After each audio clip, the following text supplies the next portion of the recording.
You know, it was a frightening scene, right? A plane upside down on the runway with a wing sheared off and flames coming from the fuselage. And hearing about it and seeing air travel accidents like this week's Toronto plane crash and the deadly midair collision near Washington, D.C. can all be so triggering for people. Fear of flying affects millions of Americans. So understanding, learning how to deal with the anxiety of flying can be helpful. Joining us with some insight, Dr. Marcie Beagle, board-certified behavioral and now analyst. So great to have you here. I'm so excited to be here, and I love this topic because there's so many ways to shift our fears to functionality that can really help people. Yeah, and let's talk about that, because I recently flew to San Diego, and it was right on the heels of the first one in Washington, D.C., right? So there was a heightened anxiety, and I could really kind of see that in everybody that was boarding the plane. Even the flight attendant got over and was like, we're going to be okay. So talk about, you know, the news coverage, how it can affect people who are going to be flying. Yeah. So even if you're not personally scared, it's sort of in the air in some places. Yes. And so you have to be really conscious about it. Part of what's happening now is we're hearing it in so many different places. It's not just that you hear it on the morning news and we're done. We're hearing it then on the evening news. We're then going on social media and seeing it from multiple posts, from multiple people in multiple ways. We're reading the news and the videos are there.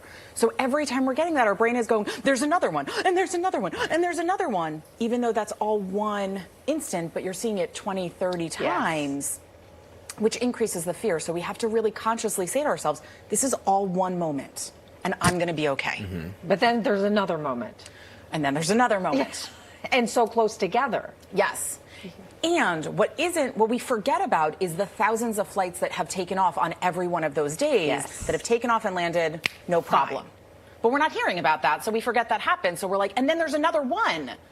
But there are thousands that are fine. So the percentages are actually in our favor, that everything's going to be good, but our brain doesn't know that, and so the fear comes up higher. Okay, you say fear, some say phobia. Yeah. There's a difference. There's definitely a difference.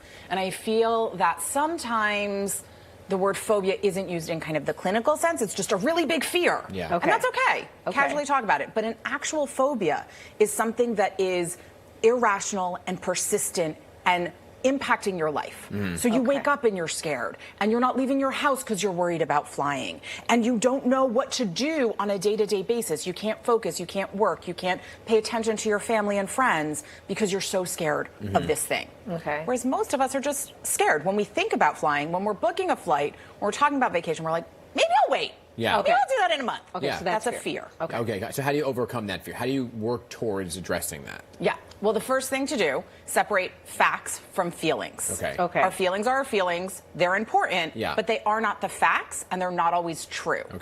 So looking at the facts, percentage-wise, we're much more likely to be injured, to be harmed, to be part of an accident in some other form of transportation. Not actually on a plane.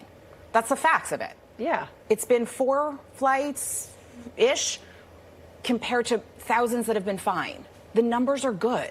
So when we look at the facts, we can go, okay, I'm relatively safe. This is worth it.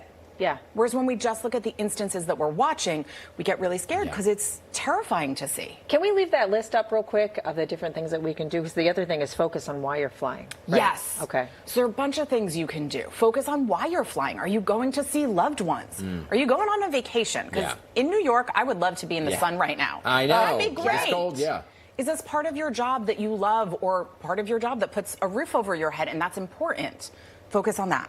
Okay. Focus on the history that you have with flying. You've probably flown many, many times with very little incident. I've flown many, many times. There's never been a problem. There's been delays. There's been turbulence. So my experience says I'm going to be good. What do you say about I know you're saying the percentages are the percentages, right?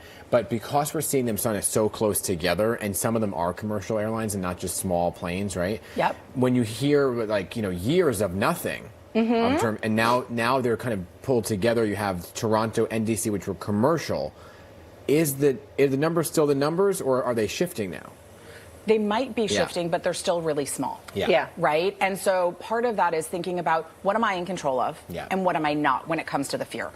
I'm not the statistical information of like where the facts actually are on that and how they're changing. And they might be increasing a little bit, but still the likelihood of us being in a car accident or any other, I don't want to start listing them. Please. But we're still much safer Yeah. on a plane than other places. Can we ask you this, though, once you're on the plane? Yeah.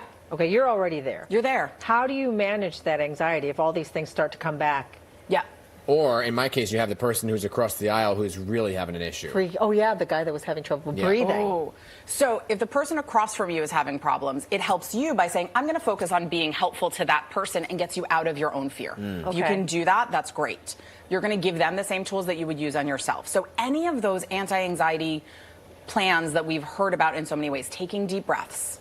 If you need a specific plan, breathe in for 4, hold for 4, exhale for 4, hold out for 4, and just keep doing that. Okay.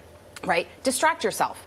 Read a book, watch a movie, make sure you have something to do when you get on that plane, so you're not just sitting there going, oh my gosh, oh my gosh, oh my gosh, but actually can do something. Yes. And then also prepare yourself for a few days before. Make sure you're getting enough sleep, get some exercise, get out in the sunshine. That all will help your mental health be resilient for that moment that you're on the plane. Really great advice. Yeah. Thank you so much. I wish we had you here before we flew. I know. Really. Both of us That's great. took flights to California. I'll give you my numbers. You can call me. We'll do a consult on the way. Thank Dr. you. Beagle, you were great. Thank you so much for all your advice. Thank you so much Appreciate for it. having me. Yes. Safe flying, everybody. Yes. All right. Coming up. And then